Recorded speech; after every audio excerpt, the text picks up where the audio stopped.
Here we got a 1957 T-Bird, another beauty. I don't know if it's a blonde blue-eyed, but pretty close to the same thing as the Corvette, Ford's version.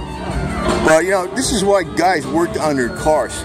They look like, I don't know, beautiful freaking female serpent, you know, on four wheels. And today, it's like a car. It's like an oversized smartphone with an engine in it. And kind of shaped like one. It's like a plastic box. So I can really keep it. By the way, I drove my El Camino down here with the Rebel flag on it too. Taking it out now a little bit more because it's got the clutch fixed. Well, ain't nothing wrong with it now. Not much.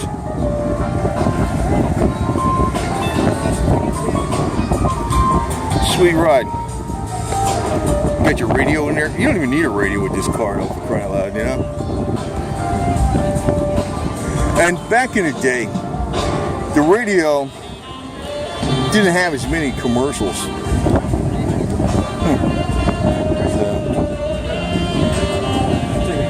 Yeah. And you got your that was typically how you added, and that could be factory, I'm not even sure. Sometimes the factory added the AC at the dealer.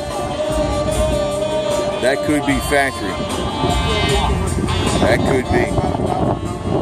You know, most 99% of the time back in the day, air conditioning was so expensive, an option. You had a convertible, you definitely wouldn't get air conditioning.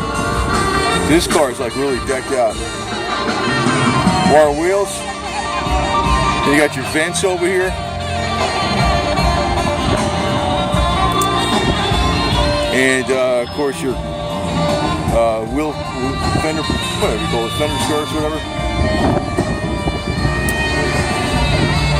It's sitting nice, man.